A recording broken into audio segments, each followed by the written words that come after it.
महीने और साल के हिसाब से पहले कितना कमा लेते थे आप इससे सिर्फ? एक्चुअली कमाने वाली बात जहाँ तक है वो तो आप उनसे पूछिए जो केवल इसी का काम करते हैं, जी है ना। जी हमारा तो साइड बिजनेस है, जी तो हम ज़्यादा कमाने की बात नहीं बता सकते आपको। जो बन जाता है बिक बिक जाता है। हमारे यहाँ ज़्यादा कारीगर भी नहीं है, 2 लड़के हैं बस। हाँ। अभी भी बहुत ज़्यादा कॉमर्शलाइज नहीं किया हमने उसको। जी बीच में थोड़ा सा हो गया था, तब हमारे सीनियर थे, अब वो सीनियर नहीं रह गए, 4 साल हो गए उनको जी डेथ हुए। जी। तब बिल्कुल ही हम ध्यान नहीं दे पाते इधर। हाँ। तो वो जैसे रिसर्च पेपर जो पढ़े थे उसमें मैंने पढ़ा था कि जैसे पहले से अभी में इसमें मतलब गिराव आया है इसमें, तो ऐसा आया है मतलब पहले ज़्यादा होता था अब उतना नहीं होता है? नहीं नहीं, गलत है ये।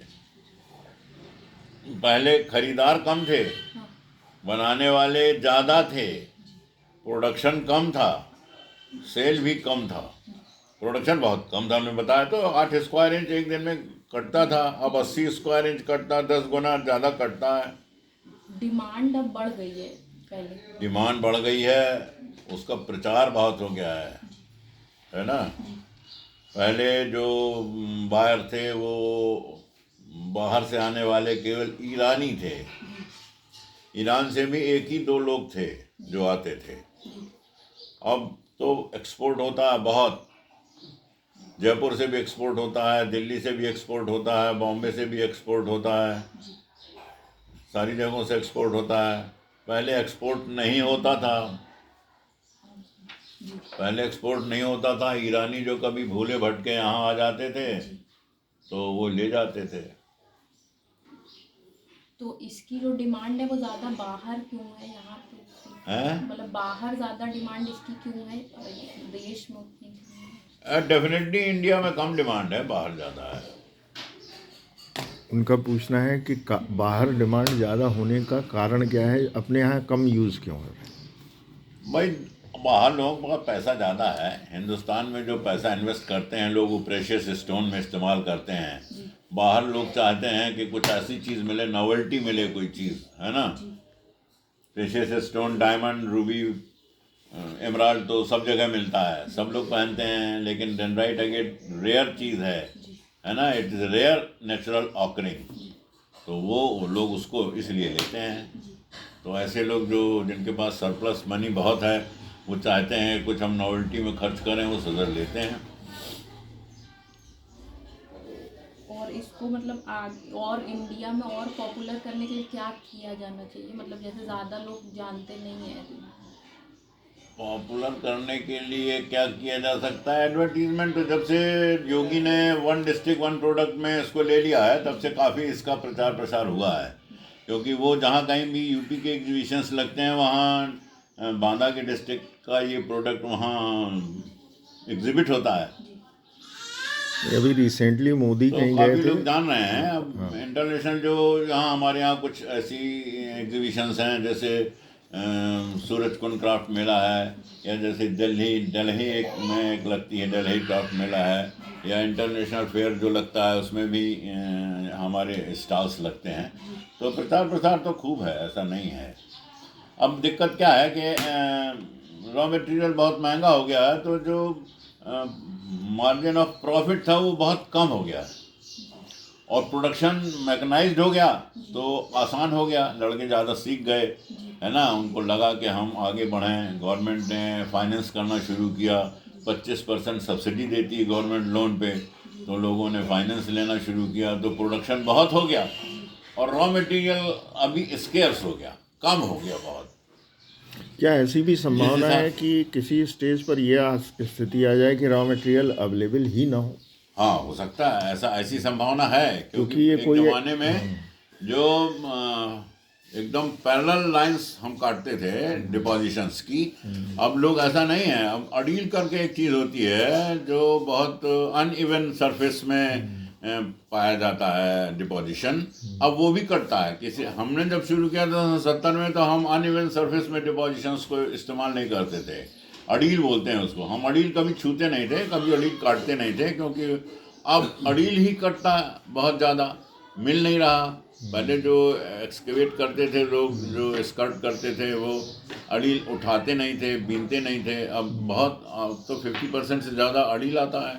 अड़ील तो का ऐसी मतलब संभावना ये है जल्द कि जैसे ये सजर की लेयर फ्लैट होती है ना, जी अड़ील में क्या है वो ऐसे होती है, टेढ़ी मेढ़ी, तो वो हम हाँ, पैरेलल लाइन डिपोजिशन नहीं होता वो। तो ऐसा संभावना है बहुत जल्दी कि भाई सोर्स ऑफ जो कहीं से निकल रहा है वहाँ मैकेनाइज तो है नहीं, वहाँ तो अभी भी बरसात के ऊपर डिपेंड है। बरसात में जब रेवाइंस गिरती हैं, मिट्टी हटती है, वहाँ से कुछ निकल आता है, या नदी जो रिवर बैंक्स टूटती हैं उसमें से निकल आता है। हमने इनसे कल यही कहा कि इसमें सबसे बड़ा रिस्क मुझे ये लगता है कि यदि ये बहुत बड़े पैमाने पे चालू हो जाएगा तो सबसे हाँ, पहला अब बड़े पैमाने पे चालू हो गया। बड़े पैमाने क्या मतलब, कारीगर तो मैं समझता हूँ 18-20 लोग होंगे।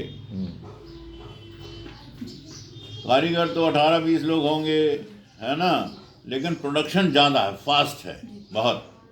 और जीआई टैग मिलने के बाद से क्या बदलाव आया है? हैं? जीआई टैग मिलने के बाद से क्या बदलाव आया है इसको नहीं समझा क्या टाइम। नहीं, ये जो जीआई टैगिंग हुई है, जो ये जीआई टैगिंग से क्या मतलब है? उससे कोई फर्क थोड़ी होएगा। जीआई टैगिंग माने ये हो गया कि सदर बांधे का होता है, बस।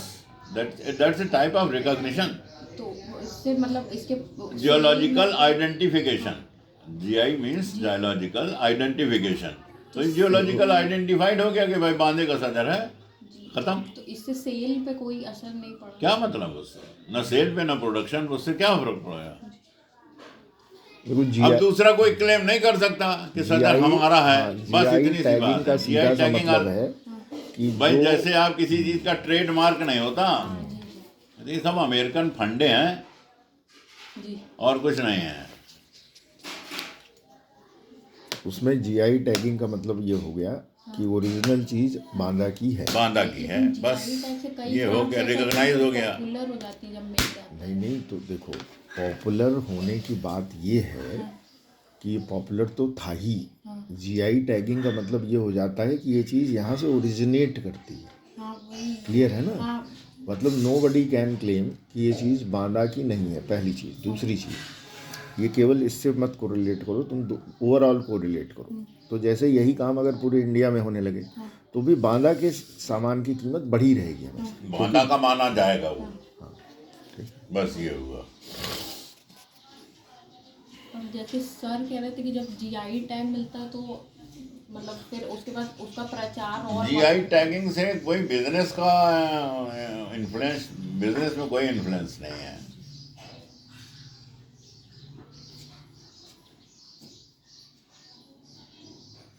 देखो, कुछ चीज़ें ऐसी होती हैं कि जिनकी जीआई टैगिंग होने से उन पे बहुत असर पड़ जाता है, ठीक है, लेकिन ये उस तरह का काम है ही नहीं। हाँ, वो हम तुम्हें एक्सप्लेन कर दें।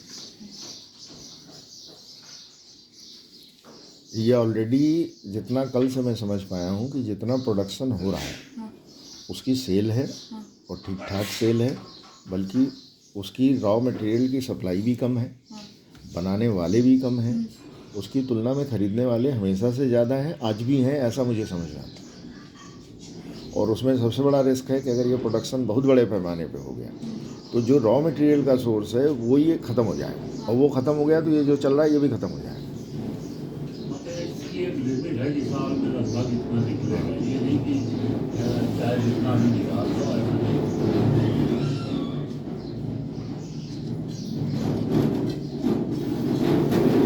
मुझे एक अंदाज़ा पकड़ने की कितने करोड़ का काम सजर का बांदा में होता होगा साल भर में? क्या भाई? 4 करोड़, 6 करोड़, 10 करोड़? अरे 4-6 करोड़ का नहीं होता।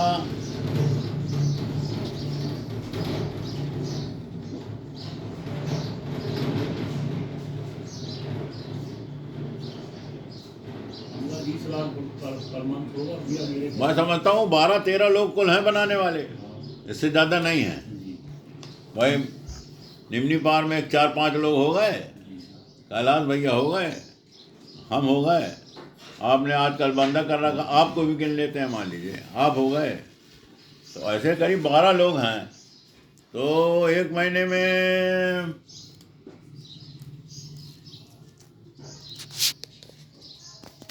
2 कट्टे से ज़्यादा थोड़ा बना पाते। एक आदमी 1 महीने में 2 कट्टे से ज़्यादा नहीं बना पाता होगा।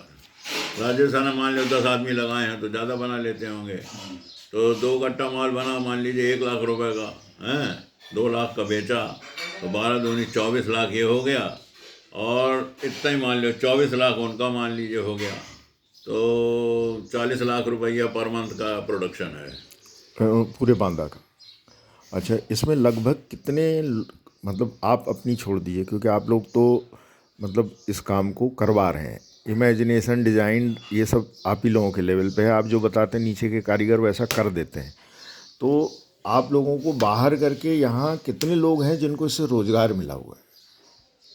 जैसे कल 2 लड़के थे, सर ने बोला था तो उन्होंने काट के दिखाया, तो ऐसा 100, 150, 200 कितने लोगों को अरे रोज़गार? 100-150 लोग नहीं हैं, 20-25 लोग होंगे बस। तो नोट करो कि 20-25 कारीगर टोटल हैं। 20-25 कारीगर होंगे, इससे ज़्यादा नहीं। 20-25 कारीगर हैं, ठीक है ना। ये इम्पोर्टेंट डाटा था जो कल से मिस कर रही थी। तो हाँ, और पूछो। नहीं तो और पूछो ना, जो अब उनसे पूछो सर से कि वो खुद से क्या बताना चाहें। बोलिए, आप और कुछ बता सकें। हम क्या बता आप जो कहिए वो बता दें।